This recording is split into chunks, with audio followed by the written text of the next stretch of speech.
The NCAA outdoor meet is officially over, and the women of Arkansas are now the national champions. They won it all indoors earlier this season, and outdoors they did it again, on the strength of all their fast women in the 400-meter dash. But the ladies of the Florida Gators finished right behind them indoors, and there is one woman who is the primary reason why. Though it should also come as no surprise that they finished second place again during the outdoor meet. For the same reason, one woman who pushed them over the hump.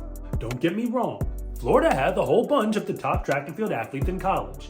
Grace Stark won the 100 hurdles to make it clear she's the best in that event. And Claire Bryant did what she does in the long jump to help lead a whole bunch of point scorers in the field events. But you should already know by now that the only real reason that the women of Florida in 2024 can get that close to winning a national championship in either season is because they have one woman on their team whom nobody can compete with whenever she steps to the line.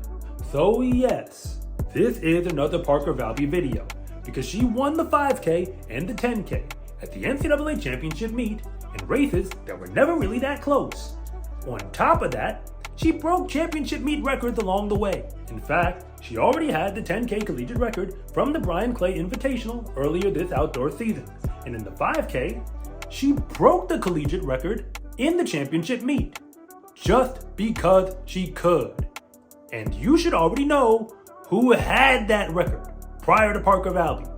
Her name is Katelyn Tuohy. To be honest with you, it feels like I just made this video a few months ago, because she did practically the same thing that I'm describing at the end of the indoor championship meet.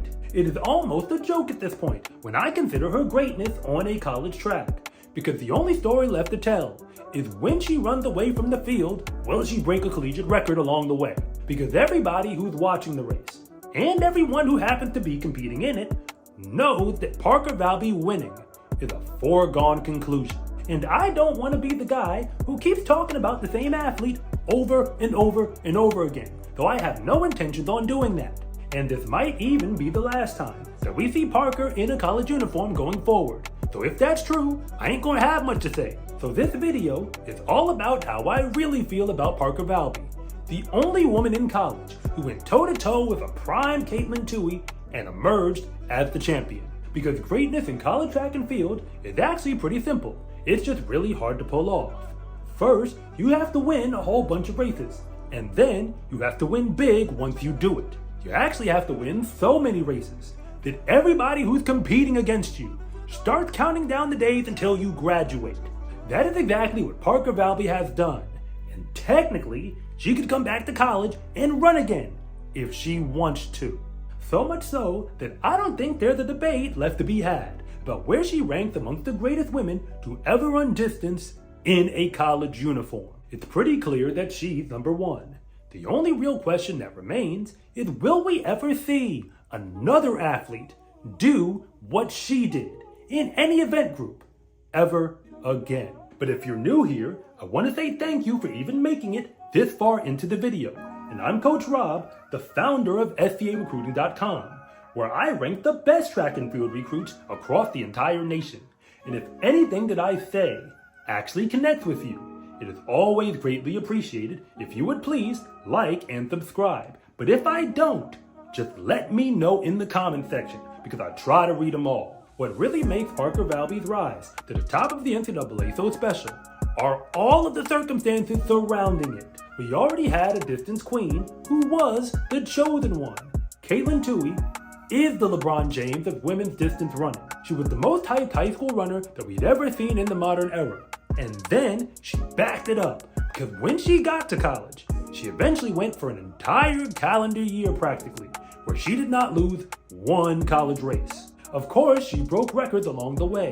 And while Katelyn was dominating, Parker Valby went from effectively an unknown on the national scene as a freshman to challenging her for the outdoor 5K title by the end of her freshman season. She did it again during the following cross-country season, finishing second overall. But we had to wait a full calendar year after that to see the two queens of the track face off against each other for the crown. And while we waited, Katelyn dominated the NCAA indoors while Parker wasn't really running. And outdoors, Parker did it in the 5K, when Katelyn didn't show up to challenge her. So entering this season, we should have already known that the only two women who had a shot to win much of anything individually was going to be Katelyn Tuohy and Parker Valby. To be honest with you, I was pretty sure Katelyn was going to win the championship. But that was at least up until the Nutty Comb Invitational. It was basically a pre-national meet, and it wasn't even like Katelyn ran slow. She actually ran really fast and dominated the field. The only problem was that Parker was even faster and dominated against her. Yet when they faced off at the cross-country national meet, Parker left no doubt that she was the best distance runner at the college level. She destroyed the field again, including Katelyn, to win the national title. Before I go any further, since we're having a GOAT debate, I have to make it clear who the players really are. In the modern era of college distance running, Katelyn Tuohy is definitely LeBron James. She was incredibly hyped and lived up to it. But Parker Valby's victory against her in cross country has shades of Michael Jordan all over it. What made Jordan so special that he effectively put an end to the dominance of Magic Johnson and Larry Bird by winning his first championship. And after that moment, nobody was going to beat him. The only way for somebody else to win a championship was for Jordan to stop playing at all, which is exactly what he did, because he had 2 3-peats during the 90s and retired after each of them. And that cross-country championship was actually Katelyn's final race. You can call it her last dance if it makes you feel better. So their rivalry was effectively over, or at least at the college level, along with any chance for another woman not named Parker Valby to win a 3K, a 5K, or even a 10K in a college championship meet if Parker was actually on the starting line. But what we've witnessed from then until now is honestly so impressive that that resume is just a little bit too perfect to be true. After winning the cross-country national meet, Parker went out and broke the 5K collegiate record indoors just a few weeks later. That was in December, and she didn't run again till practically the month of March, when she won every single race that they entered her in at the SEC championships. She then took out the championship meet records for the 5K and the 3K, of course, just because she could. And when she got outdoors, she only ran in one regular season race. I'm not making this up. That was the Brian Clay Invitational for her. She did the bare minimum by her standards in the SECs and the regional meets to move on and help out her team. And at the national meet, you already know what happened. She won every event that she was entered in, for the 5K and the 10K, and they were never really that close. For the entirety of the 2023 to 2024 track and field season, and that includes cross country, the only races that ever occurred with Parker Valby actually running were always for second place. She won 5 national titles between all of them, and not one of those races was decided by less than 5 seconds.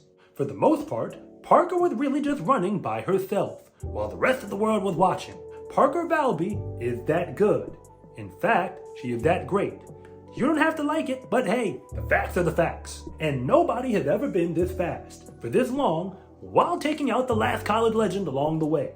As far as I understand, Parker Valby technically has more collegiate eligibility, and she just might choose to use it, but I personally don't really see the point. Because if becoming the greatest runner in college happens to be her goal, it seems that she doesn't really have much else to run for.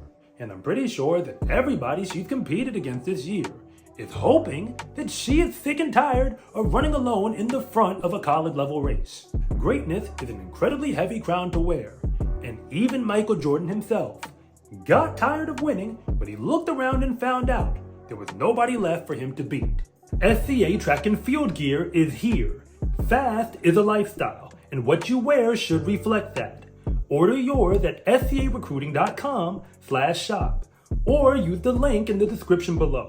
It's a huge support to me and this channel, so I can continue to make you more content like this. And remember, it is always greatly appreciated if you would please like and subscribe.